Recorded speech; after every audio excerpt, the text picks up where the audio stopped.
In today's Leeds news, Leeds join Barry race, Lennon Miller link, Schmidt injury twist, Leeds ready defender transfer, Bamford January news, and update on Illan Meslier situation.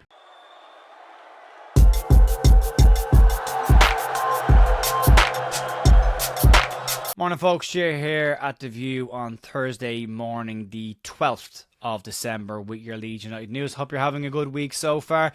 We're getting ready for this weekend's game against Preston, an away game, and Leeds away record will need to be rectified coming into that game. We will have a matchday preview probably tomorrow, maybe later on tonight, but there will be some form of a podcast tonight as well to look at possibly January and some other bits and pieces that are popping up around the place right now. But there's a lot of news to get stuck into today, and we'll start off with the Louie rumour that's popped up yesterday afternoon. Team Talk released an exclusive about potential interest from Leeds United in Stockport County's current striker and Aston Villa loanee, Louie. So take this one with a pinch of salt as it is a Team Talk exclusive. But according to Team Talk, Leeds have joined the race with several other sides who are keen to bring the Aston Villa forward in on loan this January. Barry has shone on loan so far this season for Stockport County and is labelled as one of the best players in League One, but Villa would like to see him take the next step in his development. Team Talk sources have confirmed that Leeds are in the mix and would be keen to give Barry and Aston Villa that development opportunity that they're looking for. There is a lot of competition for the player, as you can imagine. He's got 14 goals in 19 league appearances so far this season and added 1 assist along with that. Barry, along with former Leeds United player Louie, are labelled as the 2 reasons why Stockport County are occupying the League One playoff spots right now. But Stockport County do want to hang on to the player for the remainder of this season to help them push for promotion into the Championship. But Aston Villa are labelled as having a different idea on the player's future and do have a recall clause in the deal that could bring him back to Aston Villa and see him go out on a loan to a Championship club in January. Middlesbrough and Derby are also being named as clubs that are interested in the player, and Villa may prefer to send him to a club where he will be guaranteed starting minutes, which we know Leeds United will not guarantee any player no matter what the situation.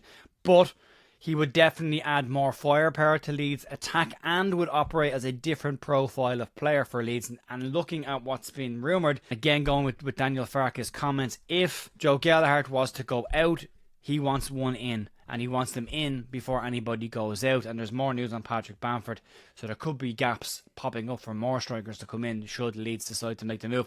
It'll be a tricky one to do. The guaranteed minutes will always be a problem for Leeds. It's the right thing to do from a Leeds perspective to not guarantee that. But if the player can back himself, it could be a really good move for everybody involved. Moving on to another player that's been linked with a move to Leeds United, and this one is possibly one for the future, but according to the boot room, Leeds United are keeping tabs on Motherwell midfielder Lennon Miller as a long-term prospect for the club. The 18-year-old has played 15 games so far this season, 2 goals and 5 assists so far in what has been an impressive season for Motherwell so far, sitting 5th in the Scottish Premier League table. Leeds have tapped into the Scottish transfer market quite well in the past to bring in young players. Last year bringing in Rory Mahady, Josh McDonald and Louie, who have all shone for Leeds United's under-18s in their English FA Youth Cup run last year, and are all doing very, very well for the Leeds United under-21s so far this season. And as you can guess, there is plenty of interest from plenty of clubs in this player, and a move in January seems unlikely. But Leeds expected to make a move for the player should they get promoted to the Premier League. The fee for Miller is believed to be in and around £5 million, which if Leeds get promoted isn't seen as a huge amount of money, but in the Championship would be considered a bit of a gamble for a player that has only played in the Scottish Premier League so far. Celtic and Rangers, and get used to hearing them today because they pop up a bit, but they're both named as interested parties along with Arsenal, Manchester United and Tottenham Hotspur, all credited with interest in the fielder. Leeds' track record, as I say, bringing in young Scottish players might actually help Leeds in this situation. Having shown that there is a pathway for these young players might give Leeds what they want if they decided to bring the 18-year-old in, but he will be seen as a long-term prospect and not one for the first team right now. Moving on to a current Leeds United player with a lot of questions around him, and that's Isaac Schmidt. And according to Dr. Rajpal Brar, the injury specialist, he claims that Isaac Schmidt may not be in a position to play 90 minutes until the new year. The injury expert claims that due to the sports hernia surgery that he had, there is a significant runway that is needed before the player will be considered to be 100% fit. He says that you may see him making cameo appearances, which we have seen so far, but getting to 90 minutes might take a little bit longer. And speaking to MOT Leeds News on the topic, he said the following: "It sounds like he had surgery on a sports hernia.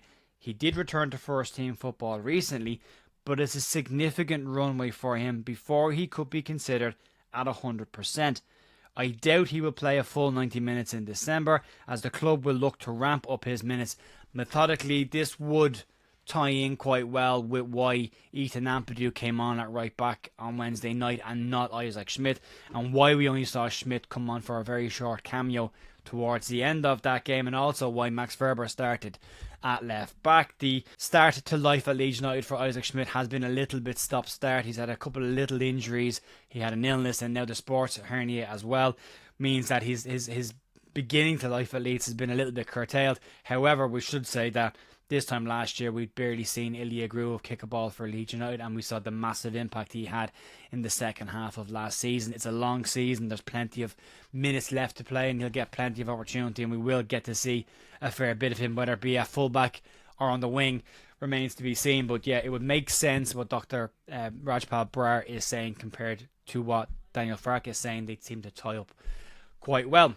Moving on to another potential transfer coming into Leeds United, and it's all starting to ramp up, getting closer and closer to January. But according to Rangers News, so pinch of salt on that one as well, Leeds could be readying a move for Falkirk defender Kelvin Adams. The Scottish outlet are reporting that Leeds United have entered the mix along with Swansea City for the 23-year-old and could be eyeballing him as a potential move in January. Rangers have already sent scouts to view the player on several times this season. Adams, who's made 23 appearances so far this season for Falkirk with 3 goals and 5 assists, whose contract expires in the summer of 2026, would be seen by Leeds United as adding considerable competition for Jayden Bogle in the right back position. While Rangers feels more like the likely route for this player, the player himself is said to be keen on playing English Premier League football, and Leeds could offer him that pathway to come in, become established, get a place in the team, and then potentially move into the first team should Leeds get back to the Premier League. He's a right back, as I say, so he's not the left back conversation that's going to happen an awful lot with Junior Firpo's contract situation, but he would be seen as adding competition to the Jayden Bogle role. And again, if Leeds do get promoted, does Sam Byram have a role in that position, or would Leeds need a fullback who can play a lot more minutes and could be a full-time backup for Jayden Bogle if needed, or at least competition? Wait and see. Moving on to a potential exit in January, and we're talking about Patrick Bamford's situation right now, and no appearances again off the bench for Pat Bamford this week, and you would have to imagine that he is considering his options at the club, despite the fact that his wages are consistently mentioned as a potential transfer issue. But now, according to Football League World, an unlikely exit could be on the cards as early as January for the Leeds striker. But Leeds said to be keen on adding another number 9 to the mix, and again Daniel Farke's comments around if one goes out, one has to come in beforehand. Bamford may see the writing on the wall around his time at the club. There are some reports claiming that the player himself is open to a move, and he is said to be on £30,000 a week, and that is the reduction of his salary, which is taking a 60% reduction on what he was earning on his contract in the Premier League. But there are now said to be options on the table for Pat Bamford should he decide that he wants out of the club this January. Football League World say that Leeds United would be open to offers for the player should this happen, with Southampton being named as a consistent club interested in bringing the player in. But now, according to Football League World, Scottish sides Celtic and Rangers have also joined the mix and are interested. They're both been linked with moves for Joe Gelhardt and Pat Bamford, so they're seriously looking at adding another number 9 to their mix as well, and could potentially offer Patrick Bamford a route away from Leeds United, still to a big club, big crowds and have an impact at those clubs, but it remains to be seen if that happens.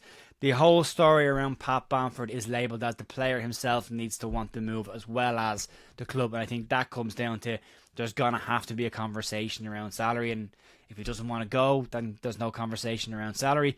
If he does want to go, then that comes into the mix. So if you want to go, you might need to look at a reduction in your wages. So we'll have to see what happens with him, but there's definitely a lot of noise around Pat Bamford right now and a potential exit in January. And then moving on to the final story of the day, and this is just a very short update on the Illan Meslier story that we brought you yesterday. According to reports in France, Rennes would consider paying Leeds £15 million for the shot stopper, who had an impressive game against Middlesbrough on Wednesday night. £15 million would mark a significant increase on what Leeds paid for the player when they brought him in at the start, and from a PSR perspective would now represent 100% pure profit, and a significant amount of profit at that. But replacing the goalkeeper at this stage of the season is viewed as, with the required talent, is viewed as being almost impossible.